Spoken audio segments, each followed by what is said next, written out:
Abbies, let's do something fun today. I'm gonna give you a free virtual assistant business plan because why wouldn't I? I'm gonna tell you how to start a virtual assistant business. It changed my life. I'm ready for it to change your life too. Let's get to it.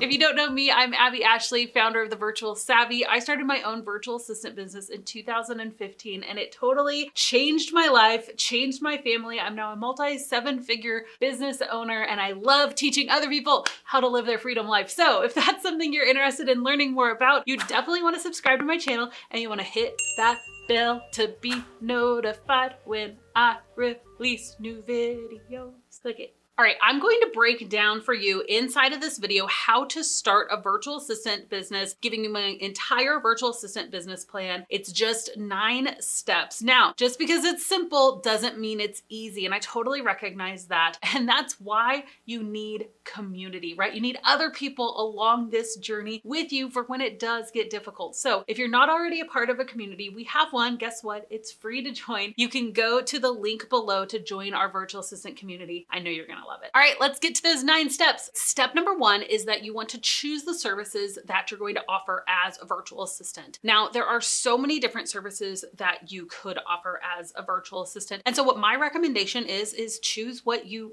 want to offer, right? What do you already have experience in? And don't feel like you have to have the most advanced knowledge in order to get started, right? You can start as a virtual assistant just by offering invoice management, right? Like sending out invoices, calendar management, helping a small business owner manage their calendar and correspond back and forth with people on appointments, right? Appointment setting. You can answer customer service emails. Oh my gosh, this is such a valuable service to get the small business owner out of their inbox and put you into it. This is huge. You can do research and travel booking. I mean, there are so many services that you can offer even if you don't have a bunch of tech skills, right? Yes, there are a ton of more services. You could do Canva design. You can be a Pinterest manager. You can be a TikTok manager or an Instagram manager, right? You can be an ads expert, do SEO, video editing, help out with webinars, be an online business manager, a mentor or course creator. There are so many different services that you can offer. If you're like, I still just don't know what is the right path for me, I have a free quiz. I'll link to it below. And this actually will help you decide what your VA personality is and will give you some recommended services that you can offer based off of your personality. It's pretty cool. All right, step number 2 in your virtual assistant business plan is to choose your hourly rate and design packages based off of that rate. Now, as a new virtual assistant, I would recommend doing $20, $25, $30, maybe even $35 an hour. And doing an hourly rate is just going to be the easiest to do in the beginning. Now, over time, you may want to do more package-based pricing. So package-based pricing would be like, I do a website and it's $1,000, right? Like a simple website. And what's cool about that is that if you know that it only takes 10 hours to do a website, you're making $100 an hour. And eventually, if it takes you 5 hours to do that website, then you're making $200 an hour, right? So that's the benefit of package-based pricing eventually. But when you're a new VA, you don't know how long things take you, right? So what I recommend in the beginning of your business is that you just do hourly. Now you can use a time tracking tool. I recommend Toggle. Oh my goodness, we use Toggle in our business. I use Toggle just to track my own time, just to see where it's going. I literally have a Toggle clock like running right now to track the time that I'm spending on these videos because I want to know where my time is being spent, right? And what's cool about Toggle is you can do custom reports for your clients and you can show them where the time is being spent. It actually prints out these really cool looking reports. So I recommend Toggle for just tracking your time in the beginning. And then you want to do your packages based off of just that hourly rate. And you can see how simply this breaks down. If you're doing a package of 10 hours and your rate is $30 an hour, then you would do a $300 a month package. Same if you were doing 20-hour or a 40-hour package. And then this package includes, and this is just where you would list your services. So inbox management, invoicing, calendar management, etc. right? So this is what a really good beginning virtual assistant package can look like. Step number 3 in your virtual assistant business plan is to decide how much time you're going to be working in your business. Now, you may be a stay-at-home mom. You may be working a 9 to 5. You may have different life circumstances altogether. And so there's no wrong answer here. I will say this, if you're starting a virtual assistant business, I would definitely recommend devoting at least 5 hours a week. It's just hard to get traction with any less than 5 hours a week. And so if you have 5, if you have 10, if you have 20, if you have 40, great, right? At the end of the day, you do have to decide how much time are you going to spend on your business, and then you really need to block it out in your calendar, right? I'm a huge fan of Google Calendar. All right, so this is what my personal Google Calendar looks like, and it's probably gonna look a little different for you, but for me, I will spend time throughout the week. I'll have dedicated time for meetings. I have a deep work day where I try not to do anything else. I have a fun day. Fridays, especially in the summer, are just a family day where I'm trying not to work at all that day. And so what I would do is if I had to have a meeting, I would try to do it in the times that I'm not doing my deep work, right? And for you, this might look different. Like I have a team, so Tuesdays are really filled with team meetings and I go live every Tuesday, but you may have a set aside time for discovery calls. You may have a set aside time for doing,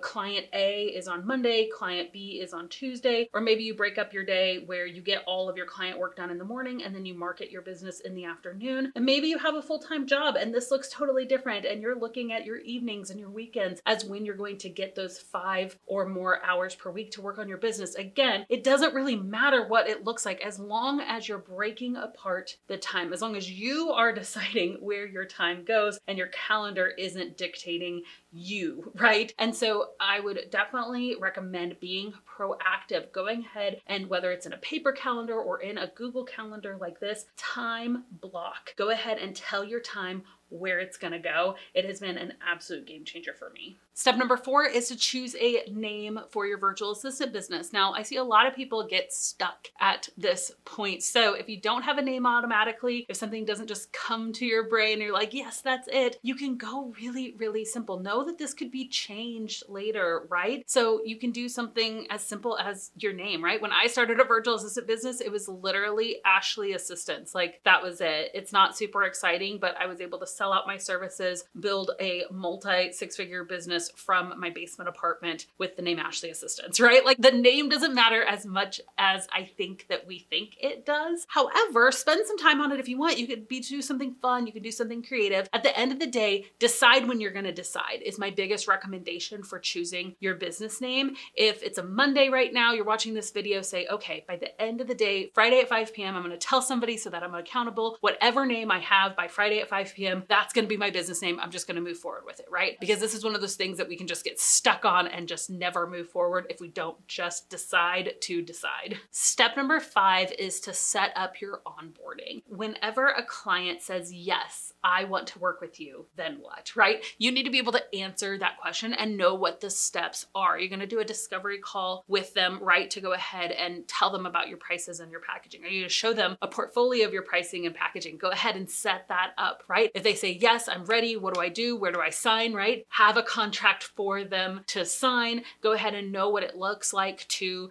get their passwords or to communicate with them what your working hours are. All of that is your onboarding system, right? And so there are a lot of tools that you can use in order to set up your onboarding system. I love Dubsado. I love Honeybook. Both of these are tools that a lot of our students use to set up their onboarding. At the end of the day, when someone says, I want to hire you, you need to know what comes next. That happens in this step. Step number 6, set up your legalities. Again, we talked about a contract, but I cannot stress to you enough how important having a good contract is in your business. You guys, don't ever work with a client without a contract. A contract is going to protect you legally, right? And so if you don't already have one, we do have one in our VA toolbox. I'll link to it below. It is so worth investing in a contract, especially one that you're not just pulling from the internet, one that was made for virtual assistants, okay? So if you want access to that, I will link to it below. Step number 7 in your business plan, you're gonna need to set some goals, right? What do you want to achieve? When do you wanna have your first client by? Where do you see your business a year from now? How much do you want to be making, right? If I wanted to be making $10,000 a month in my business a year from now, what I would do is I would do a 12-month plan and I would break it apart and I'd say, okay, by month 12, I want my $10,000 month,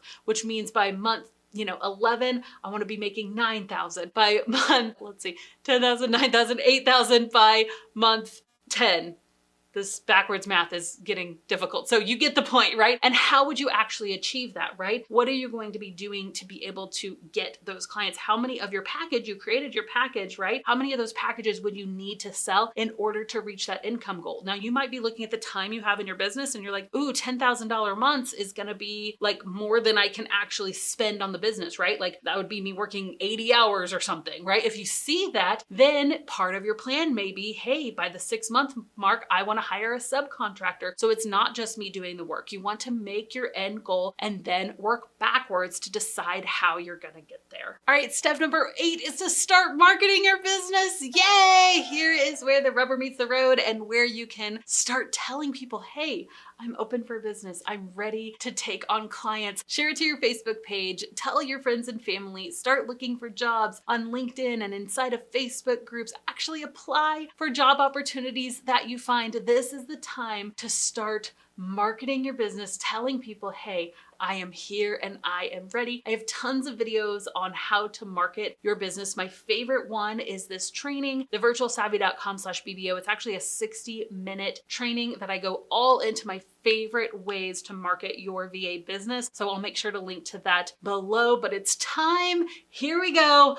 Deep breath. You can start telling people about your business. And then step number 9 is simply don't give up. Yes, it can be difficult, but I promise you it is so worth it. I never would have imagined when my friend said, hey, Abby, you should think about becoming a virtual assistant, that I would be sitting here talking to you years later. My life completely changed. I was able to retire my husband from his 9-to-5. I'm able to have a flexible life where I'm there for my kids. We've gone on such incredible family vacations. And I'm not saying this to brag. I'm saying this because virtual assistance has changed my life. And I love spreading this message to other people because I believe for the right person, it can change yours too. So don't give up. Remember your why. It is so worth it. Thank you guys so much again. I hope that you've enjoyed this video. This business plan is that step-by-step system. And again, do the plan. When you work the system works, right? But you've got to put in the work. You've got to dedicate that time and you've got to decide, yes, I'm going to do this even if it's difficult. Thank you so much again, friends. I'll see you in the next video.